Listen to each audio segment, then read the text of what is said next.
আসসালামু আলাইকুম, welcome to my channel. আজ আমি শেয়ার করব থ্রি পিসের সাথে থাকা কাপড় দিয়ে প্লাজো কাটিং।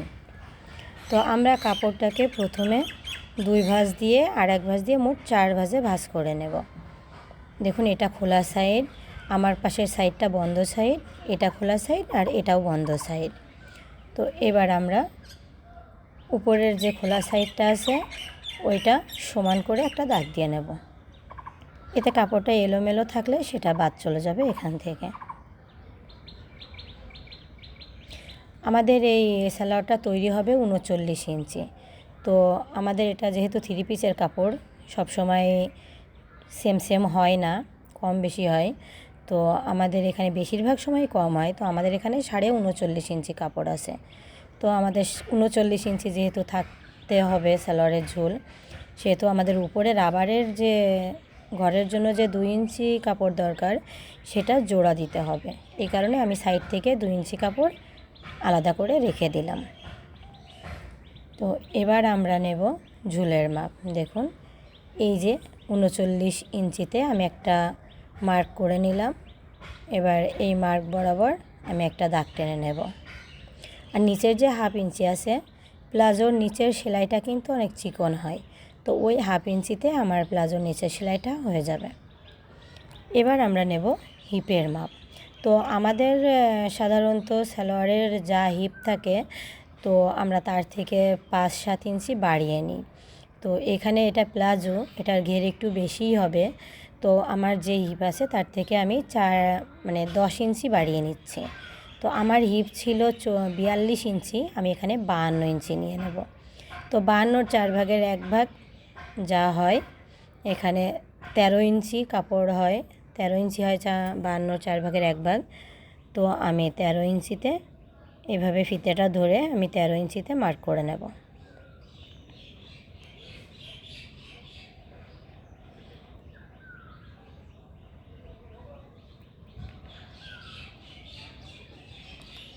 তেরো ইঞ্চিতে আমি মার্কটা করে নিলাম। এবার আমি নেব হাইয়ের মাপ। আমার উপরে যে 2 ইঞ্চি কাপড় জোড়া লাগাতে হবে, আমি সেটা ছেড়ে 14 ইঞ্চি হাইয়ের মাপ নিয়ে নেব। এটা আমাদের 34 থেকে 36 বডি থেকে 44 পর্যন্ত আমরা একই মাপ নিয়ে বানাতে পারি, মানে হিপ আর কি। হিপের মাপ যাদের 42, 44, 38, 40, আমরা এই 14 ইঞ্চি হিপ নিলেই আমাদের হয়ে যায়। হাই নিলে হয়ে যায়। তো আমরা এই দাগটা এভাবে মিলিয়ে নিলাম। এবার রাউন্ডটা করে নেব।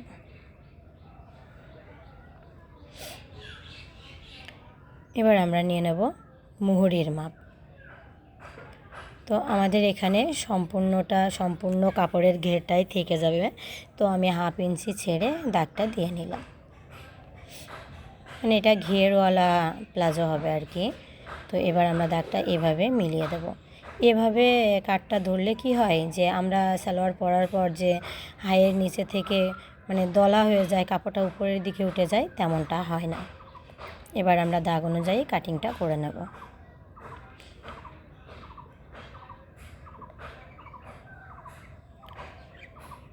আমরা এই সাইডের যে 2 ইঞ্চি কাপড় রেখে দিয়েছি ওইটা কেটে ফেলবো না, কারণ ওইটা আমাদের উপরে রাবারের ঘরের জন্য জোড়া দেওয়া লাগবে। তো আমরা এইভাবে ধীরে ধীরে এটা কেটে আলাদা করে নেব।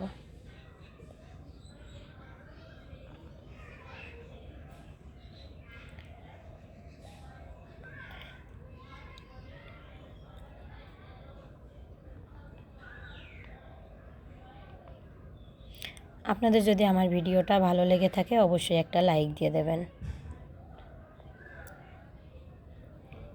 কেটে নেব। মুহুরির যে আটকানো সাইডটা, ওটা আমরা পরে ছাড়িয়ে নেব। এই যে আমাদের 2 ইঞ্চি কাপড় আমরা কেটে আলাদা করে নিয়েছি এখানে জোড়া দেওয়ার জন্য।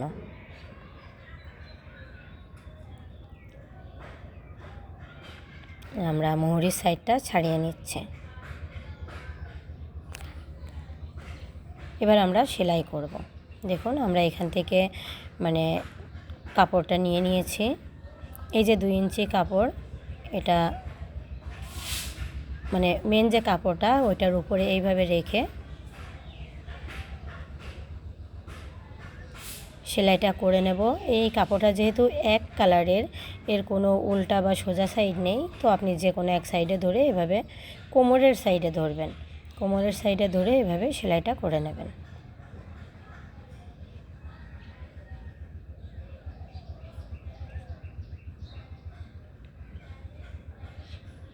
তো আমরা দুই সাইডেই মানে দুইটা যে পার্ট আছে সালোয়ারের, তো দুই পার্টেই একইভাবে এভাবে সেলাইটা করে নেব।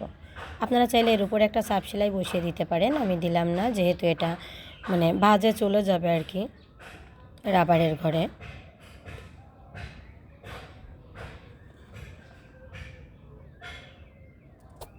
এবার আমরা দুইটা কাপড় একসাথে এভাবে বসিয়ে হাইটা সেলাই করে নেব। হাইয়ের যে সাইডটা আছে ওইটা সেলাই করে নেব।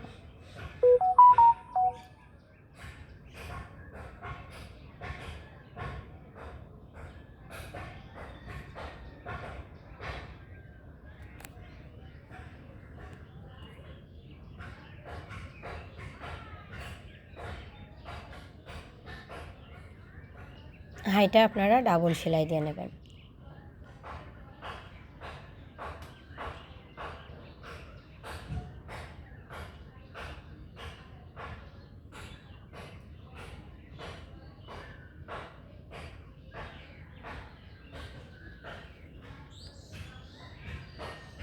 আমরা ডাবল সেলাই দিয়ে নিয়েছি, আমরা দুটো সাইডই সেলাই করে নিয়েছি হাইয়ের। এবার আমরা মানে পায়ের যে সাইড, একটা পায়ের কাপড় এভাবে আলাদা করে নিয়ে মুহুরিটা ভেঙে নেব, মানে নিচের যে মুহুরির সাইডটা হয় ওইটা সেলাই করে নেব। দেখুন আমি প্রথমে এভাবে চিকন করে একটা ভাঁজ দিলাম, এবার এটা আর একটা ভাঁজ দিয়ে দিলাম। এটা রুচি অনুযায়ী দিতে পারেন, এখানে আমি চিকন করে দেব, আপনি চাইলে আরেকটু চওড়া করে দিতে পারেন, সেক্ষেত্রে আরেকটু কাপড় রাখতে হবে বেশি করে। তো আমি এটা এইভাবে সমান করে ধরে ধরে ভাঁজ করে সেলাইটা করে নেব।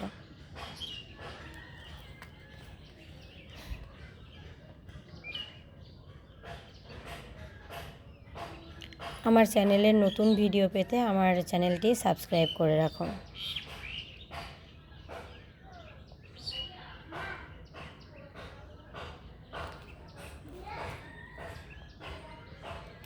আমি দুইটা পায়ের সাইডই এভাবে সেলাই করে নেব।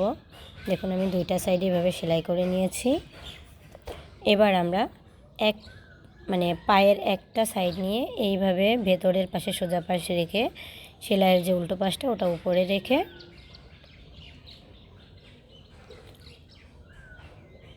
এভাবে সমান করে নিয়ে আমি 1/2 ইঞ্চি কাপড় রেখে এই সাইড থেকে সেলাইটা করে দেব।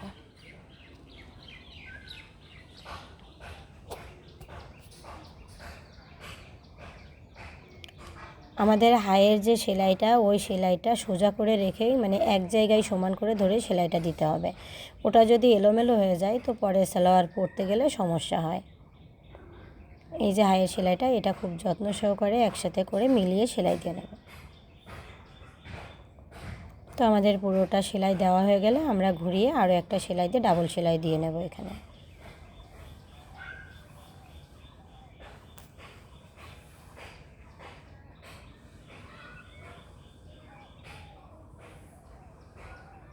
দেখুন আমাদের হয়ে গেছে, আমরা ডাবল সেলাইও দিয়ে নিয়েছি। এবার আমরা রাবারের ঘরটা ভেঙে নেব। তো এই যে যতটুকু সেলাই দিয়েছি অতটুকুই আমি ভাঁজ করে নিয়েছি।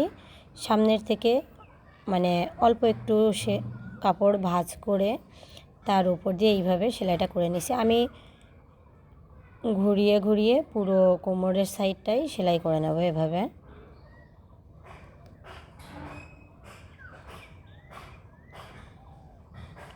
সমান করে ভাঁজ করে করে সেলাইটা করতে হবে।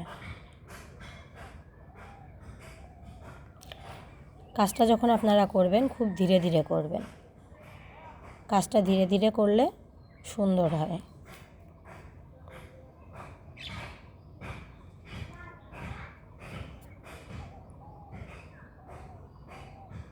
দেখুন আমি সামান্য কিছু জায়গা ফাঁকা রেখে দিয়েছি, যেটার ভেতর দিয়ে আমি ইলাস্টিক অ্যাটাচ করব। তো আমি ওর মাঝে আরও দুইটা